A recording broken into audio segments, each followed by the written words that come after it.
Alright, and welcome back to some regularly scheduled programming of Frosthaven on the Tabletop Simulator.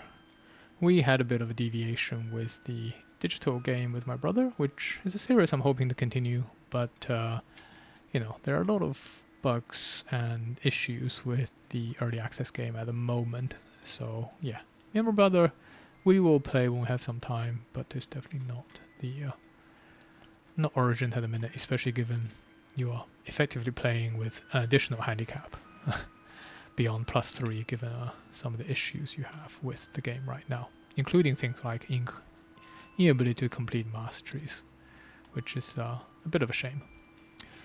Anyway, let us come back to the Tabletop Simulator game. And here, the last time we completed the Spire basement. And as I said in my last video, this actually doesn't lock out upper spire, so you can still do the upper spire before you do top of the spire, which is I think what we'll do today. We'll keep on exploring the spires for completeness and before we head to the top of the spire. But before we do that, let's go into the outpost and have a look at another winter event, 66.2 here. So I definitely did enjoy the digital game a lot. I'm really looking forward to when many of the things that's currently being suggested on Discord channel being implemented. I think it's gonna be a fantastic game. It's ready! Pinter Droman shouts as he bursts into Sapper's cabin, interrupting your meeting on the latest building projects. The excitable tinkerer opens his mouth as if to continue speaking, but only gasps for breath. Sather leans back in her chair and winks at you. What's wrong, Pinter? Did you run all the way here from the frozen pass? Oh, Pinter wheezes. I had to stop a couple times, but it's ready. The shortcut through the frozen pass is complete. I call it Droman's Path. You helped Droman with this project on a couple of occasions, but you hadn't expected it to be done so soon. Thanks to a lucky landslide, Pinter's ingenuity, and weeks of back-breaking work, this shortcut could shave days off the dangerous trek through the frozen pass. Sather explained why this was so important. A shorter trip means more traveling merchants coming to Frosthaven, which in turn means more life-saving supplies for the beleaguered outpost. Sather laughs in delight, clapping the breathless Quattrell on the back. Great work, Drummond. We'll send for some of the braver merchants to give this a test run as soon as we're able. She turns to you with a smile. You helped build this path as much as anyone. You should be there to celebrate when the first caravan rolls through. The mayor's grin doesn't falter, but you're pretty certain you detect an edge in her voice, and you understand the unspoken end to her sentence. In case anything goes wrong. I wonder what could go wrong here. But in any case, we've got a new scenario. Scenario 116. Yeah, if I remember correctly, this is the last in the chain of opening the pass. So maybe we'll go do that instead, since we still need to kill some more Algoxes for our Crashing Tide over here for the dangerous game. So yeah, 1 more Algox guards and 2 Lurker Claw Crushers before the retirement can happen. So yeah, maybe we'll think about doing that instead. But anyway, let us do an Outpost event first. What do we have today? 62. Alright, let's load it up on Foreteller. Winter is 62. Yeah, it's pretty hot over here at the moment in good old England. So I got my fan on. Hopefully that's not creating any background noises. But let's read 62 first. The alarm bell rings. A guard spotted the unmistakable flash of pink chitin just below the surface of the water. Lurkers. They burst from the bay in a terrifying, skittering display of speed. The guards get the last of the dock workers through before the first lurker slams against the gate, screaming a cacophonous hollow screech that echoes through the town. The lurkers swarm against the wall in a frenzy, punching holes through the thick wood with their razor-sharp claws and shrugging off crossbow bolts from above. Violet, the Valrath researcher you vouched for, looks nervously down at the lurkers from your guard tower. She ties back her flowing hair and wraps a purple shroud around her face in preparation. If you can let me through the gate, I think I can calm them. I think. You order a contingent of guards to join her, but Violet shakes her head. No, alone. They're scaredy enough as it is. Option A. It's time for her to demonstrate the results of her research. Option B. Absolutely not. She'll be shredded alive. The guards go with her. That's final.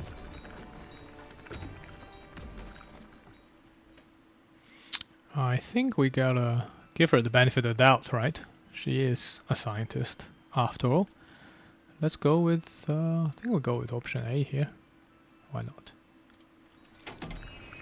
Violet exits the gates, clapping 2 ornate wooden sticks together, shouting, one by one, the lurkers turn toward her, entranced. She guides most of them slowly toward the water, but a few lurkers shake off the trance and return to smashing the wall. Yeah, definitely a bit of a Last of Us vibe here, Season 2. So, we've got some attacks. This time is attack strength 35. Pretty strong, I must say. And we are targeting 5 targets, -2, so 3 targets, thanks to Violet.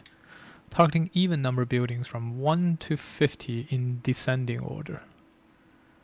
Okay, even number building from 1 to 50. So all of these guys are out then. And we only have 3 targets. So 1 to 50 in descending order, starting from 50 and even only. Okay, so 35 is odd. Craftsman is targeted. And so is Hunting Lodge. So just 2 buildings in reality. Everywhere else is okay. Fine. Alright then. Let's do it. Let's give it a quick shuffle, I guess. So 35 is pretty strong. We are currently on 25 thanks to our morale at 15 and 2 sections of walls, giving another +10. I think we will use some soldiers here. Why not? So each soldier, thanks to our barracks level 2, reduce this attack by 15 damage and give us advantage. So this is actually attack of 20 now, and we draw 2.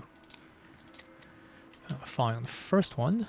Perfect. Let's got plenty of soldiers. Why don't we use another one? And fine, the second one. Great. No worries there. Okay, I think, is that it? Yes, let's read the final text then. I failed. I couldn't stop them. Violet regards the slain lurkers with anguish. It's not too bad, Violet. Don't be too harsh on yourself. Summer Outpost 39 added to the deck. Great. What is this? 39, yeah.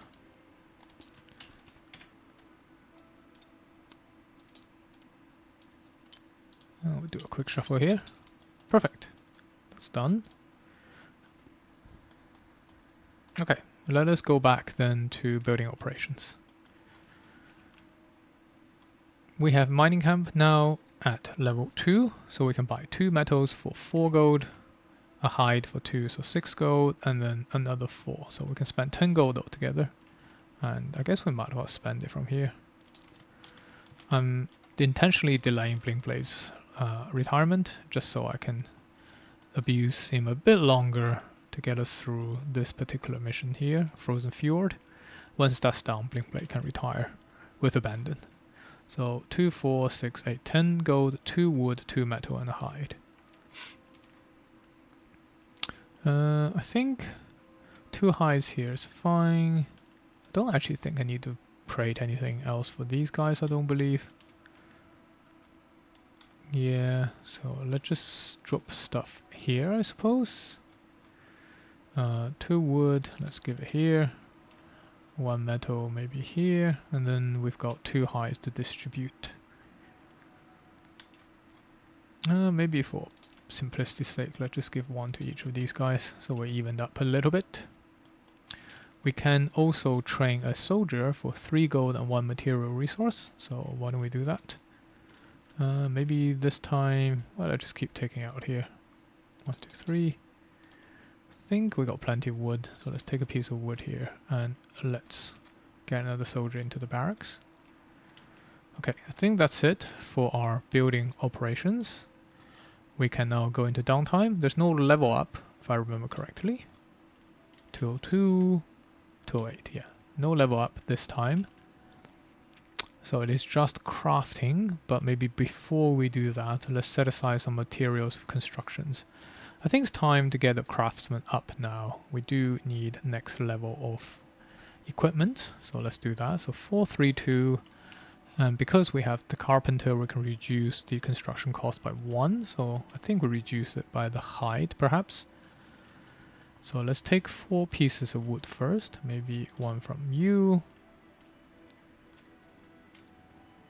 and 2 from you maybe. Maybe we'll just take 1 more from here, so that's our 4 pieces of wood.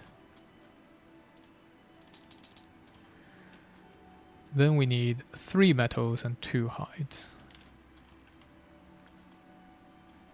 Maybe a metal here, 1 metal there, and 1 metal there, and then maybe 1 from here hide-wise. Then we got enough because of the carpenter. So 3 metals and a hide. So that should give us the upgrade. Alright, let's do some crafting. I don't believe there's any items we want, but maybe there are potions. So let's take the flame fruit here.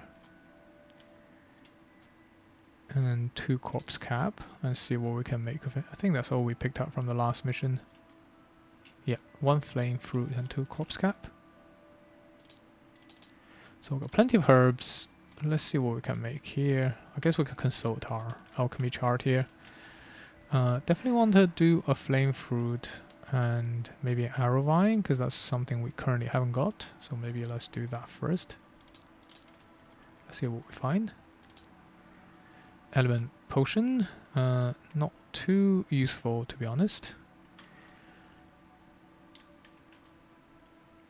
I don't really think anybody who would need that. So maybe let's refund it for 1 flame fruit here. It's just good to unlock some new recipes. Okay, so we definitely want to use the flame fruit for something else then. Let's maybe do flame fruit and axe nut. Because we haven't got that, right? No, we don't. Okay, axe nut and flame fruit.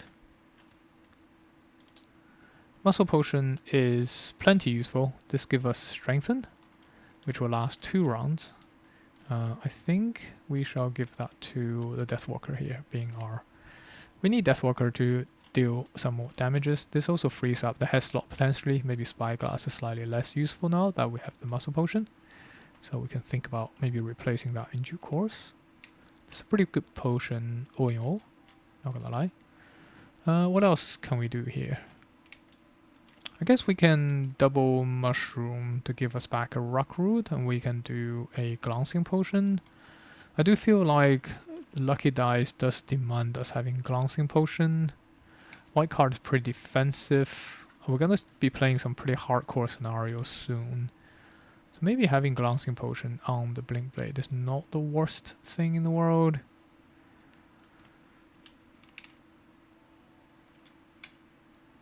Yeah, I mean, white card's good. But you know what? Let's do it. Let's do it. So let's double mushroom for a unhealthy mixture. Then we can distill the unhealthy mixture back for a rock root. And then we can rock root and axe nut for a glancing potion. Yeah. It feels a bit of overkill, but sometimes Blinkblade's ability between killing something and not killing something is going to be pretty critical, I find, on +3 difficulty, especially some of the missions we're about to enter into. So let's do that. Let's make the default setup this, so that we can fully utilize Lucky Dice. Yeah, I think this is pretty good loadout. Don't think there's anything else we would want to craft here. Maybe a pair of boots to help us jump a bit more when we do our Black Lance. So maybe let's spend the 2 hides and grab a pair of movement boots. I think that would be quite good. So yeah, this gives us extra move when we do the jump, which means extra hex to cover and potentially extra curses into the enemy stack. So that might not be a bad shout. Is there anything else I want to craft out of this list? Don't think any of these things makes any sense for us to craft. I would love to craft this, but maybe not quite yet. Okay, I think this is okay. Don't think we want any defensive items on any of these guys. I think this is plenty good. I can't wait for the next small slot item to open up. Alright, let's put that back. Okay, and let's move on to construction then. So 4, 3, and 1. So this gives us next level of craftsman. So we get 1 prosperity, standard. And let's look at some new items. Unfortunately, we don't get to craft them this for the next mission, but we can have a look at them for sure. So Soothing Scepter gives us ability to apply a regen to an ally, which will be pretty useful for finishing off our Snowdancer's mastery, which says we have to ensure the first time ally suffer damage each round, directly before suffering the damage, have at least 1 condition I've applied, which it's got to be like a ward or regen effectively. So that could be good to help us just to do that mastery on maybe a short mission. Corrupt Blade. During your melee attack ability, add wound, poison, and muddle to 1 attack. It's pretty good. The only downside about this is it is a lost item. I wish this wasn't a lost item, but so be it. And the downside is also it only applies to 1 attack, not all of your attacks. Maybe that would be too much. Heavy chain armor is definitely very good, and this is a direct upgrade to what the crab's currently wearing. This gives us 3 shields when we take a damage, so we'll definitely be making that. And then finally, Sturdy Griefs. At the start of your turn, -2 move to all your move abilities to gain 1 shield. Situational item, sometimes useful, sometimes not for our crab boy. I feel like dancing slippers are generally more flexible, slippery, I guess are the right adjectives for the crab boy, just because it allows us to react to attacks rather than just taking them. 1 shield is not bad, I must say, although I wish this was more of a passive ability. Anyhow, these are some of the new items we've picked up. I don't think there's anything else. Oh yeah, sorry, one more. Chain Hood. If you're adjacent next to 3 or more enemies, gain a shield. Don't think we'll be doing that very often. Alright. We'll consider it. I do feel like the crew helmet is just pretty good. I don't like getting critted. Ever. Alright. I think that's it. Yep. Let's... I guess maybe we go check out 116 today. Well, 116 today, maybe? But before we do that, let's do a road event. So this is 13. Alright. Winter 13.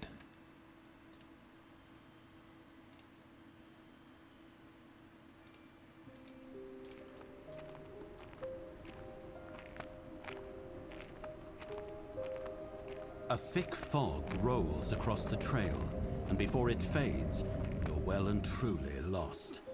Peering through the dissipating mist, you find yourself in a lush forest, unaffected by the winter snowfall. Flowers bloom, rabbits curiously observe you from a distance, and the sharpness of pollen floats on the air. You pull the warm hides and furs off and enjoy the summer-like atmosphere. With the initial delight wearing off, you realize you're not quite sure where you are, or how to get from here to your destination. In fact, this whole region strikes you as something of a maze. Each corridor between the trees seems deliberate, as though it's trying to lead you somewhere, or keep you from something. Option A. Your perception feels manipulated. Cobble together what you can to lead the way. Option B. Lean into your instincts to help you through. Well, we are pretty educated here, right? So let's go option A here. Let's roll a perception check, shall we? And do we have resourceful?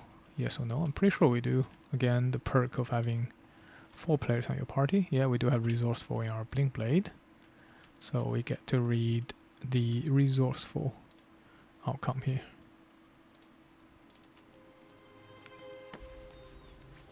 You pull a hank of rope from your pack and tie it to a branch, unspooling it with each step you take. With some experimentation, you soon locate the source of the anomaly, a Lush Grotto.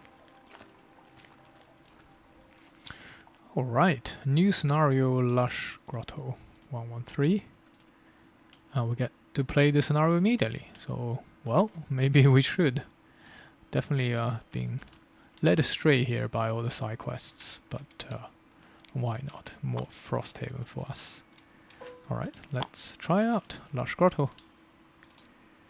We are going there.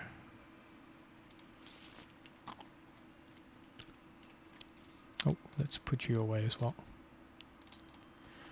Okay. Lush Grotto. It is a 1 complexity scenario. The scenario is complete when all 4 gold treasure tiles have been looted. At the end of that round, read 47.4. Alright, let's read the introduction together, shall we? This is a pretty fun scenario if I remember correctly. It's been a while since I played it. So let's see what it holds for us. Exploring the grotto, the stirring beauty of the place compels you to lay down and rest. You resist the sensation. Sleeping in a mystical place does not typically end well. It occurs to you that the thriving flora here could be harvested. Climbing a white tree whose fruit resembles figs but are sapphire-hued, you pluck a few. You are so focused on your task, however, that you didn't notice when the bird calls cease. At least, not at first. You turn to look out over the forest. A dark creature roams, its head scraping the canopy. It hasn't noticed you yet. It looks wrought from roots, if roots were composed of smoke and ash. It makes a keening sound, which is answered further out.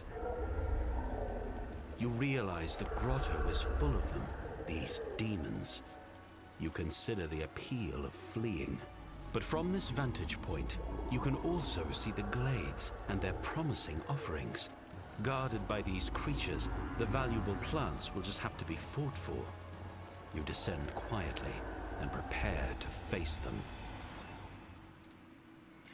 I always find the narrative in this,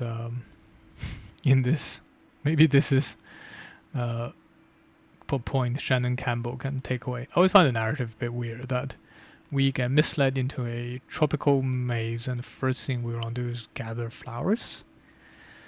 I don't know, probably not my first reaction, but hey, so be it. Special rules: throughout the scenario, only read a section if it has not yet been read. Okay. And that's it. Not much to say. Let's have a look at the scenario then. It is a big scenario. Given we are here to loot 4 gold treasure tiles, I think it's not surprising that one of them will be each one of these rooms. So yeah, I guess we're looting. And then finally, yeah, we don't. You notice we don't actually have to kill anybody if we don't want to. We just have to loot them all. So this scenario can definitely be quote-unquote speedrun very, very easily. But you know, we'll slug it out a bit. We're here to experience the grotto. In terms of loot, coins, wood, a bunch of herbs, which would be very, very welcome. So yeah, there's definitely a outsized incentive to kill these guys and pick up their loot. I think this is one of those missions that's maybe designed to be a mid-game herb boost, especially given you can see how crimped we are for herbs, for certain type of herbs in particular. And also, I guess maybe the thinking is at some point you will get the next level alchemist, which means you have more places to spend your herbs. But irrespective, we're here. We're going to enjoy the flower harvesting. Okay. I think all of these guys, I believe in my playthrough we've encountered them. We've definitely fought a Chaos Demon before. These guys, they hit plenty hard at a level 7 with 9 hit point damage. Loads of HP, they muddle on every attack, which is something I absolutely have to try to remember. Maybe I'll just put a big old muddle sign here, so that I don't forget to muddle myself when I get hit by these guys, because I always end up forgetting. Let's put it maybe in the middle of the room here. Just as a reminder, they're immune to curse, which is also kind of annoying. And then we also have these forest imps. Maybe we haven't fought one of these yet. They are pretty funny. They don't have a lot of HP, but they do have 2 shields, which makes them a little bit annoying to deal with. They curse on every attack, and they behave very similarly to maybe some of the other imps we've fought. They can curse, they can poison, they can buff and muddle, and they can heal, and they're flying. So yeah, pretty annoying, and if they stay alive long enough to put enough curses into your deck, you're gonna have a bit of a problem here. So the strategy here is definitely try to take these guys down first. Fortunately, the Chaos Demons are not immune to any other conditions, so you can stun, you can immobilize, you can disarm them, and we'll be hopefully using a lot of our skills to do that. One thing I do want to say is one of my viewer pointed out that I should be doing my battle goals before I do my challenges. I don't think it makes too big of a difference, but thank you for pointing that out, and from this video on, we'll definitely be doing our battle goal selection first before we pick our challenges. Alright, let's have a look at what we're doing here first. I don't think we'll be doing Sleeper, that seems like a silly thing to do. Pincushion, it's possible. 3 or more enemies in the same round. These guys do have multi-attacks, and if anything, I do want the curses to be going there, although I don't think our current HP quite support the idea yet of getting 3 targets in the same round. Maybe that is not such a good idea. Pacifist, kill 3 or fewer enemies. I can see that happening. Our Snowdancer is primarily just a healer right now, so let's try Pacifist. Maybe that is entirely possible. It is just 1 tick, but that's okay. Okay, we'll do our cards. Might as well do our cards now, I suppose, before we do our challenge selection. And we can always adjust it if we need to. Okay, what do we want here? I think Cold Therapy is still good. Birds in the Tempest is going to be good, because we're going to need all the movement. I don't think I want to summon Fox again because the enemy has multi-attack. The Fox could just be in a pretty odd situation. Gathering Force. We're also fighting these guys, who's immune to stun, immobilize, and disarm at level 7, which is kind of annoying. But I don't feel like Gathering Force is quite there yet. Sorry, not Gathering Force. What I meant is Chilling Impact is not quite there yet for what we want to do, so I don't think I'll be taking that. Don't think I'll be taking any of these cards. Yeah, I think this is generally okay. So let's stay with this. 1, 2, 3, 4, 5, 6, 7, 8, 9, 10, 11. Yeah, we're good. Equipment-wise, it's good. Let's look at Crab, Pedestrian, Rambler, and Mugger. Kill enemy and loot the loot token it drops in the same round. I think that's possible. Never enter Hex Occupy ally enemy objective or obstacle. Maybe that's okay too. Let's try Mugger. Pedestrian, never enter. I think it's just gonna be annoying to try to track this. I mean, I don't think that's gonna happen very often, because our Crab Boy will always be on the front line, so maybe Pedestrian is fine. So this is ally enemy objective or obstacle. So we don't have innate jump, so as long as I'm careful with Birding and Tempest rounds, I think this should be pretty achievable. So maybe let's try that. Yeah, we'd like to get this one down so that I can get another tick. That'd be pretty good. Start maybe building towards some of these rolling modifiers, and these ones are also pretty good too. Alright, what about cards? Anything in particular I want to take? Crush armor. Questionable how good this is, given we've got shock and enemy only has 2 armor value, so maybe crush armor can come out now. Cleansing Sword I think is still plenty good here. Yeah, the rest of it I think is pretty good. I wonder if I take Rising Flood just to give me one more source of immobilization against the Chaos Demons. 1, 2, 3, 4, 5, 6, 7, 8, 9, 10, 11, 12.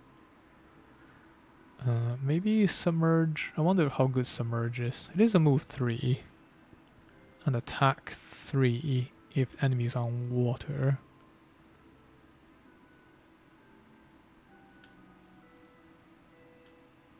But maybe I can just take Soft Flesh here, since if I'm dropping water, I probably prefer the heal too. The Chaos Demon has a chance of inflicting Bane.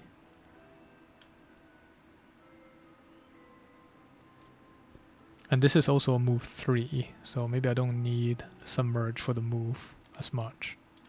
And the flexibility of having the heal might just be good here.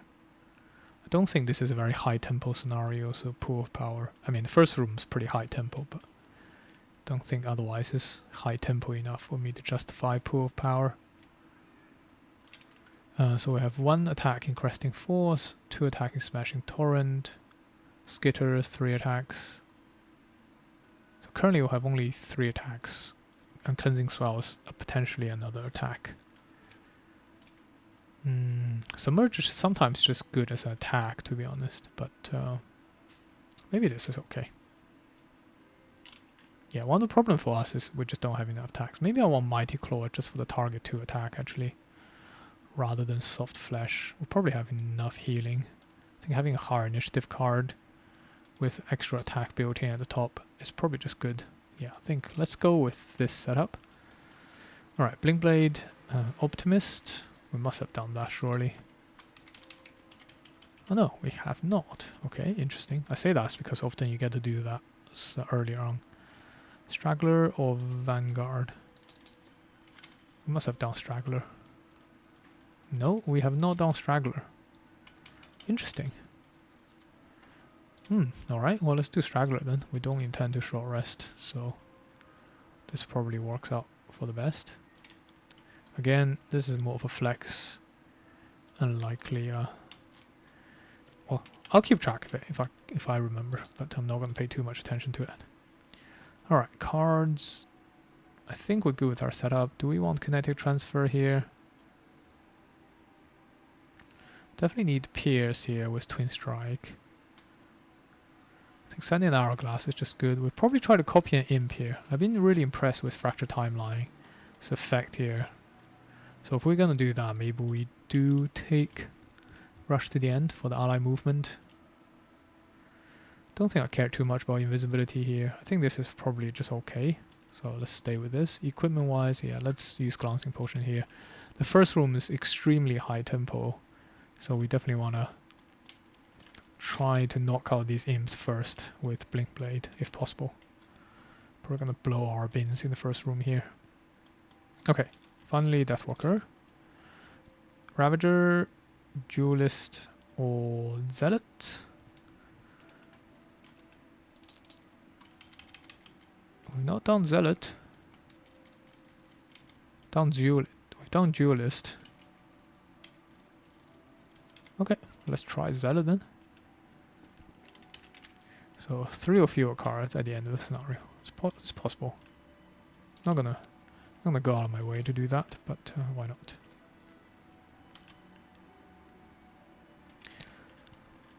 Alright, what are the cards? The first room is pretty high tempo, so I will probably bring in Eclipse here. Just 1, 2, 3, 4, 5, 6, 7, 8, 9, 10. Yeah, enough cards here. Probably bring Eclipse here. Maybe I don't want Fleeting Dusk. So Eclipse will give me 3 shadows, and then Cold Abyss will give me another 1, and I can drink that back to give me another 1. So I have 5 shadows already in the first room. Do I want Fleeting Dusk? Or Dark Fog? We have 1 two ways of moving shadow plus 3 while long rest. Maybe dark fog can be gone here. Or maybe I don't need fluid night actually. It's a good way to tank in the very beginning though. Definitely 1, 2, 3, 4, 5, 6, 7, 8, 9, 10, 11, 12. Yeah, I need to drop a card. So let's drop dark fog. Nah, let's drop fluid night here. I think this is just less useful.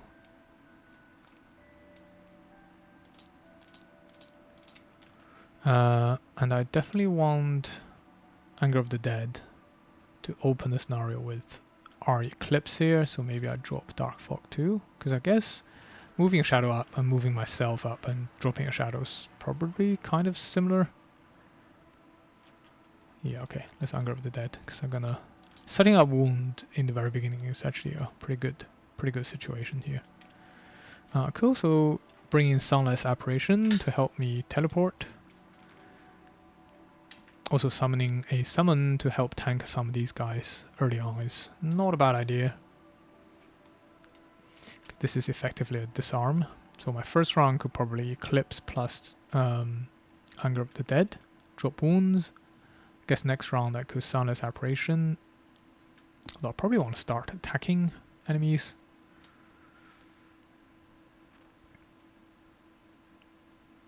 I'm just thinking if it's worthwhile doing the teleport rather than moving. I think I'm fine with moving with Black Lance actually, so maybe this is just okay. Alright, let's live with this. Okay, equipment wise, I think this is all good. We'll probably use Wild Growth Seeds early, we'll see what happens. The cloak is definitely good. Yeah, alright. Let's look at what challenge we have then. Spiteful Retribution. Whenever any negative condition is removed from any enemy, it gains strengthen.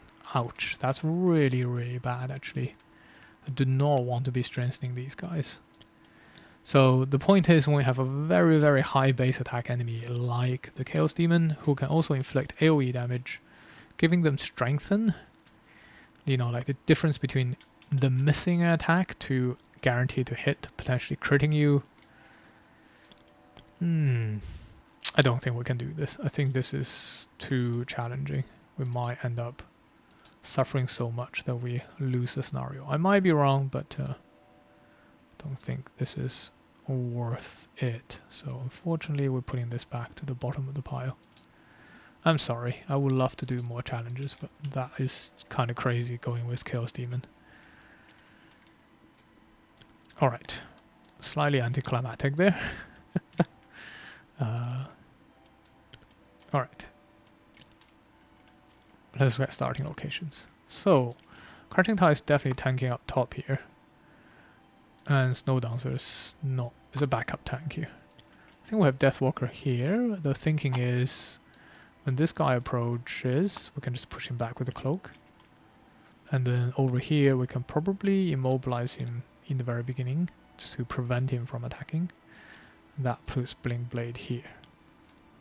Blinkblade's goal is to go and copy one of these guys and then try to kill both of these on round 2 if possible. I mean, it is 22 damage, but Blinkblade can definitely do it with the right draw on the attack modifiers. Alright, I think we're good. So let me pause there, and next video we'll get into the combat portion of the gameplay. Thanks for watching, see you soon, bye bye.